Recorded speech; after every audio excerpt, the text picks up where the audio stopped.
Hello, hello, Governor Schwarzenegger. Welcome to Longer Tables. Well, thank you, and welcome you also to Stammtisch. And I think this is the fun thing about it here, is that you have started this whole thing about longer tables, that's podcast, and we have the Arnold Stammtisch, which is a YouTuber series that deals with the environmental issues and all this. Yours deals with food and environmental issues, also climate action and stuff like that. And it was interesting because you people reached out to me to go and to be on your podcast, and it was almost simultaneously when I asked my people to reach out to you to have you on my show on Stammtisch. So here we are, both of us together. Yeah, this is the Stammtisch, exactly.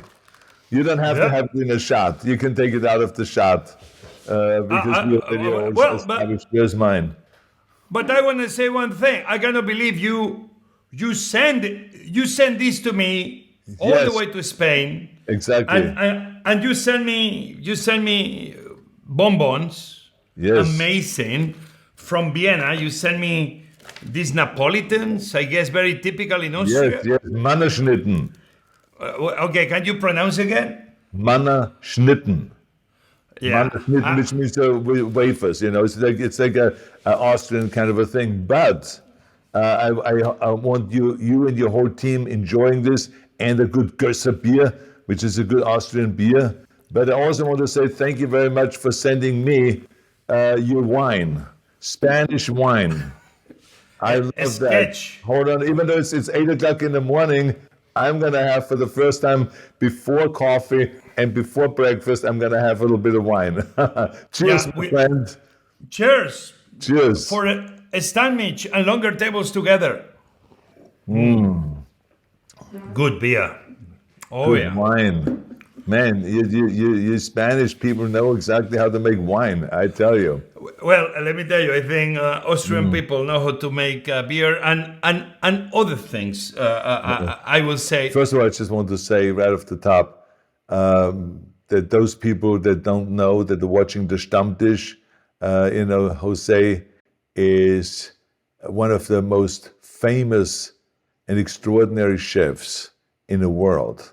And not only because he is an extraordinary chef, and not only because he started as a kid already with this business of learning how to be a chef, and opened up restaurants in Spain that were very successful, then moved to America with the age of 21, the same age I was when I moved to America, and then moved to New York first, and then to Washington, and started with his partners a whole bunch of restaurants, successful restaurants. So it's important for you guys to know that the followers of the Stammtisch that maybe doesn't know so much about us say, he's just an extraordinarily successful restaurateur, and is in the food and the culinary business, has his whole life, he's very passionate about it. He's been an award-winning chef, and not only an award-winning chef, but also got the presidential medal from President Obama in 2015. For all of his extraordinary work. And this is important now, for you to understand, all of you, that he's not just been so great with his, restaurant business and all this, but he said, it's not just about me, it's about we. And he had this idea of creating the world's central kitchen. That those of you that don't know about that, there's an extraordinary idea that whenever there is a problem anywhere in the world, it doesn't matter if it is an earthquake somewhere or if it is the fires like in California, we had all those fires, and all of a sudden he set up the world's central kitchen in California. Within days he was here and organized, and I was even up there, I remember serving breakfast to our firefighters and all that stuff. But so he's just unbelievable giving. He gives back to the community and to his country and to the world and all this stuff. And this is what made him really famous now, because everyone is just so in awe. How can he do all of this? So I just want to ask you my first question right off the top. A, do you know how many things we have in common, José? That we both are immigrants? Did we both move to America with the age of 21? That we both became successful here in America? We both already have been successful before we got here, and we're passionate. We both are into giving back. We both are the chairs of the President's Council on Physical Fitness. We both are into the environment, and I can go on for the next hour about the things that we have in common. And we both are good-looking dudes, let's be honest here. Military service. I Military did the service, military exactly. service. Yeah, You did that's what military I'm saying. service. I could go on for hours and hours. So my question is just, what made you fall in love with the culinary business in the first place when you were a kid and you said, okay, my life will be about cooking food for people. I want to be a chef. How did you get into that? My mom and my dad were both nurses. My mom will be the one cooking more during the week. And my father more on the weekends for more friends. My father loved to cook and feeding people. My mom had more the love to feeding the family and making sure that my three brothers and we will be fed. For me, growing up was every morning will be walking on the bike, going to the bakery to buy the bread that just came hot out of the oven. If I didn't behave, a way for my mother to punish me will be not giving the opportunity to go in the morning to pick up the hot bread. I will eat the bread halfway to my home because it was so good when it was hot and so crispy. So I just watch my mom feeding us, my father feeding us and friends, and they always put so much love. Especially my mom with leftovers. Governor, I don't remember any dish on the beginning of the month when there was money because my father and mother just got the paycheck, and you will see that they will buy and fill up the fridge. But I remember when the fridge was empty at the end of the month. My mother will be able to do amazing things out of nothing. If she had some leftover breadcrumbs, bread, she will make breadcrumbs with it. Mm-hmm. And she will then get whatever was the leftover boiled egg or ham, and she will make a bechamel. Everybody knows bechamel, flour and milk, and you will make this kind of thick cream. She will put whatever leftovers were in the fridge, and then next day she will make balls and roll them on egg wash and the breadcrumbs, and then she will fry them. This is what in Spain we call croquetas. I learned that almost every country has like a version of something rolled on breadcrumbs. I love those croquetas. My brothers love those croquetas. So if you tell me the spirit of my mom and my dad being nurses, that always you got this mentality, we saw it during the pandemic, that they always give back even beyond their duty. To me, I always knew that nurses and doctors were always heroes because we don't realize the amazing work they do. And unfortunately, we had to have a pandemic to realize how important they are in our society. But then also to see the love that my mom will put feeding my brothers and the love that my father will put cooking big pots of rice, of paella, for anybody in the hospital. My father always say that if there is that big problems have very simple solutions. If more people show up, he will say, just add more rice to the pan and problem will be solved. So I think for me, cooking was something I saw as something like brought people together, that made families better. Not perfect, but better, because cooking together kind of you become stronger in very, very, very difficult. Everybody has their way to explain it, but you setting up the table, sitting, doesn't matter how good or bad the dish was. Use the effort and the love that was put into the cooking is what is some of the best memories I have. Yeah, but I mean, what's interesting about it is it's really fascinating, to see that your mother was a nurse and your father was a nurse and they all worked together in a hospital and all this stuff. and that's what got you into food and into cooking and becoming a chef. But there's millions and millions of chefs out there, but only a very few that are having the business mind and the willpower and the vision all of a sudden to go and says, I'm going to use this talent and I'm going to create a business and I'm going to be self-employed and I'm going to go and take that risk and take investors in and to be partners in all of this and start opening. It's a really risky thing to do, to go into a business yourself, right? Rather than working for someone and having no headaches and just going to work. So what made that bridge? What built that bridge that all of a sudden you say, I'm going to go into America and I'm going to go and open up restaurants and I'm going to be a famous restaurateur and a successful one? Well, for me, America was something I always saw through the movies. In a way, you are responsible through movies, that I wanted to be part of America, where everything seemed possible. When I came to America first, before I was 21, on the Spanish Navy. I came sailing in a ship, and I saw the amazing American flag and what the symbols. I remember being next to Ellis Island and Lady Liberty, and I'm like, I wanna be part of America. So when I finished my military service, I got the opportunity to come to New York to be a cook in a restaurant, and I came to learn, and I came to be experiencing everything that America was offering, which was the freedom, if you were hard, to become whatever you wanted. And when I arrived Washington, D.C., I was 23. This is 1993. I moved from New York, that I arrived like a young boy where everything was learning. New York for me was like the perfect melting pot.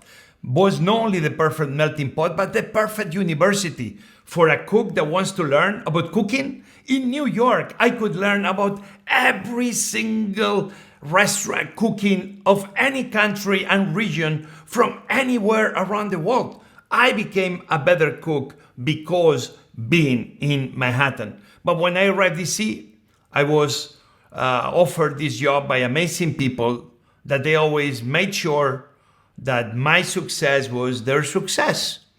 And I just began doing what I know how to do. I say I don't open business, I don't open restaurants. I am a storyteller. How do I tell stories? The only way I know. I tell stories through the dishes that made me who I am. Behind every dish is a story. Behind every dish is people that made that dish happen.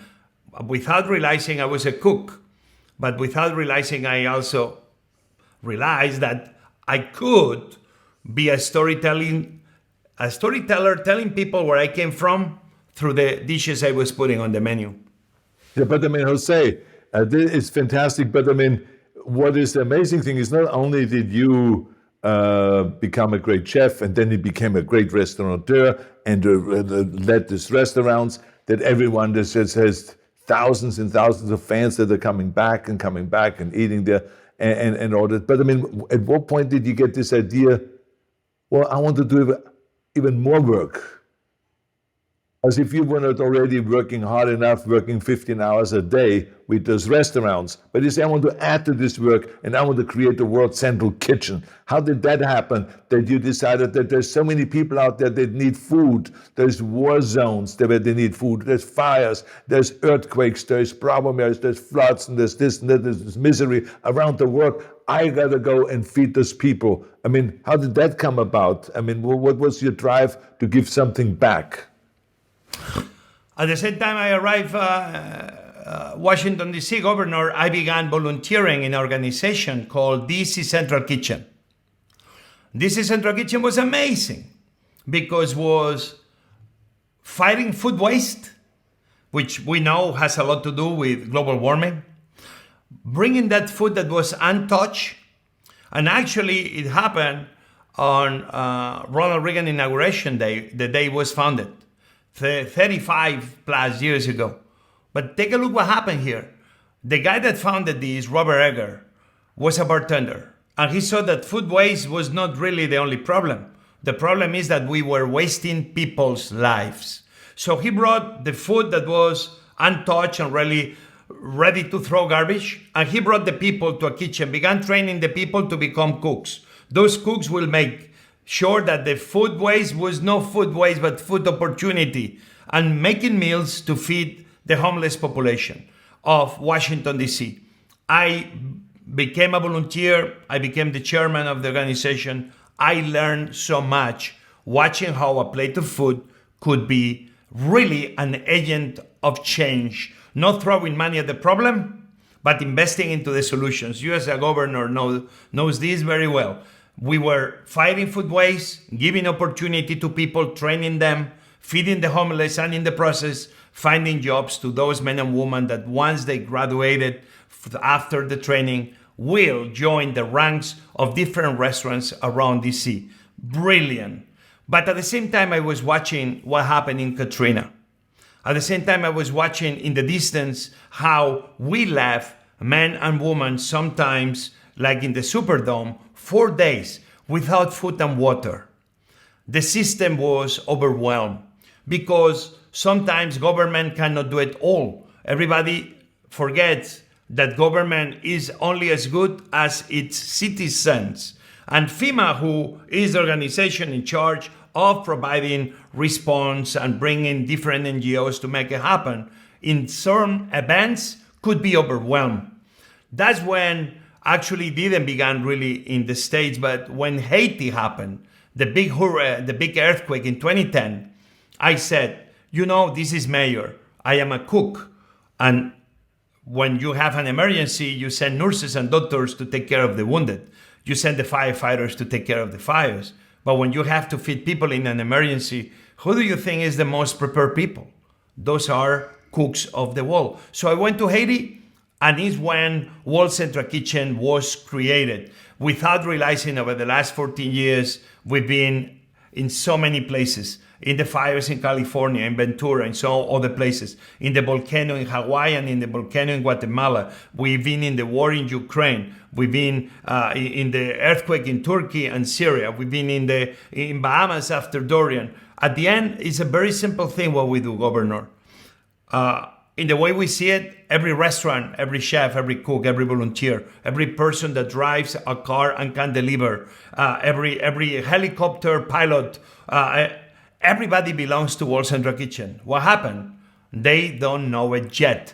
We go to a place and we are able to feed people quickly and fast because we use local resources, we use the local assets, and more important, we allow the locals to join us because nobody knows better than the locals. At the end, we the people, we become one. We are able to reach 1 million meals a day in matter of days, in a very organized, sometimes illogical way, but in a way that we don't come with a plan, we adapt. Adaptation is, I would say, the trademark of World Central Kitchen. If you have a plan, you will fail because every emergency is different. But if you adapt to every emergency, you can always respond. That's a matter what happens. Well, I think that you're giving government a little bit too much of a break here because I think it was a disastrous performance on the government's part when it comes to some of those emergencies. And to me, I don't think it's an excuse to say that the government gets overwhelmed. But you didn't get overwhelmed. You went there, you fed the people, and you were organized, and you were helping. They were frozen for weeks. They were frozen until they did something about it. And I think that happens to a lot of places where there's emergencies. And I think that the important thing is to just really be willing to go in there. Of course, as you said, for you and for government, for everyone is the same thing. Every emergency is different. You don't know when you go to Ukraine, how you're going to pull everyone together. You don't know when you go to Haiti, how to pull everyone together and to know all the chefs and bring them together. You did not know when you came to California how to pull all of this together and what do the firefighters really need, at what time do they eat, and all of those kind of things. But you did it. You adapted very quickly to the situation. You did it, but the government sometimes has a real difficult time in doing that. And so I think just the world of the things that you're doing. And my question is just, of at what point did you find out that the environment is something that benefits here with all of this when you talk about food waste. Because you're absolutely right. I mean, for decades and decades, restaurants threw food away. And they never even saw the synergy that we could actually use this food and feed those that need food. There's so many hungry people that every city has. There are the homeless people that are out there that need to have food and all this. And then eventually someone comes up with this plan to use actually this food that is not to make it a waste, but actually to make it an asset and to feed people. I mean, and then that has an environmental kind of connection, because food waste creates a huge amount of greenhouse gases and pollution in the world. And for you to kind of cut that down by using it, how did you come up with that idea, and at what time did all of a sudden the environment become important to you? Well, Governor, people like you, that very early on, you put the environment front and center in public domain.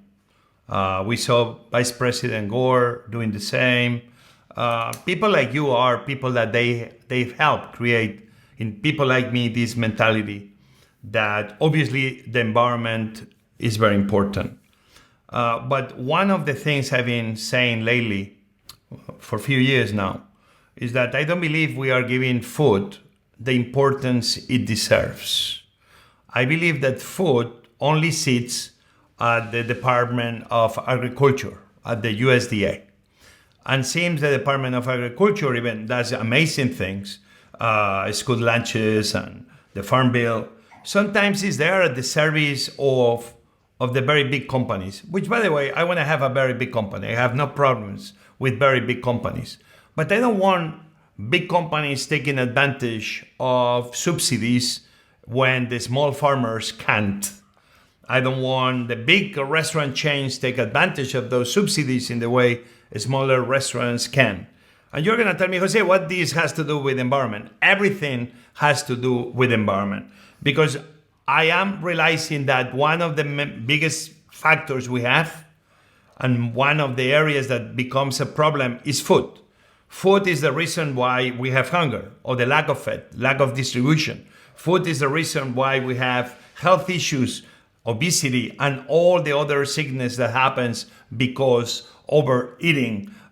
Food is the one that, in many ways, is putting a lot of CO2 in the process of feeding humanity. In the way we produce foods is one of the reasons why we are contaminating our waterways and our oceans.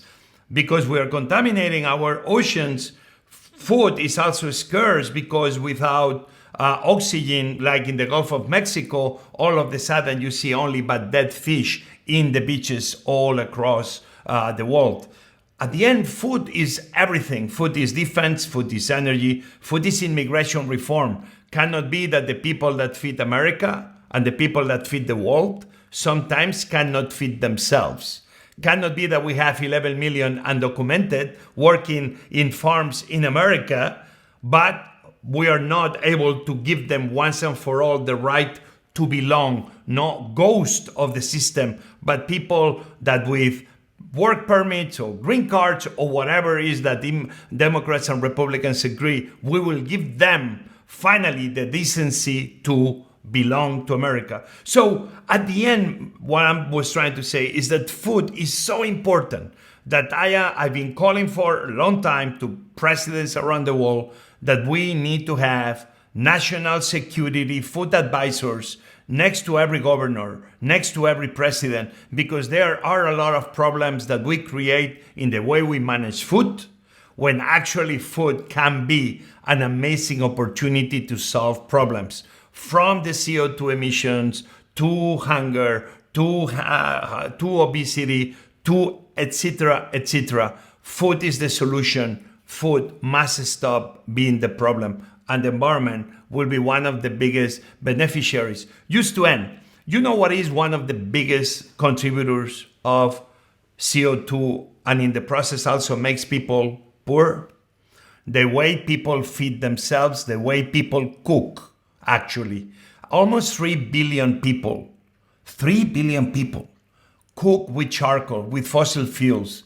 They cook with 3 rocks on the floor and some wood or some charcoal. In the process of feeding themselves, they're making themselves unhealthy, they're making themselves poorer, and they're cutting down the trees, and they're making pollution happening more and more. One of the biggest opportunities we have, and this is what I would love for you in your next conference that you are leading in Austria, talking about environmental issues, is that the issue about the kitchens, clean kitchens that will feed the world, will be a very important issue that you will talk, because I do believe if we provide every family in the world with a clean kitchen like you and I have at home, we can help to have better climate.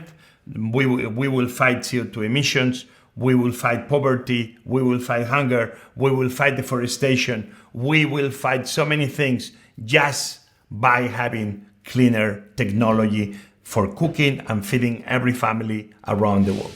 I think this is a brilliant idea, and we definitely will bring this up in our discussion at our environmental conference, at our climate conference in Vienna in May. And I tell you one thing, that I think it's a good idea what you had about recommending for governments to have their own food advisory person there. But I just want to suggest to you to let the private sector set up those advisors and not government, because otherwise it's a political appointment and they will not be able to go and solve the problems again, just like it was with any of the disasters. So I think the private sector should set that up, and I think it's a brilliant idea. And I also hope that you will be there at our conference one time and talk about all of the issues that you care about. I want to give you an invitation today to come. If it's this year, May 16th is our conference in Vienna.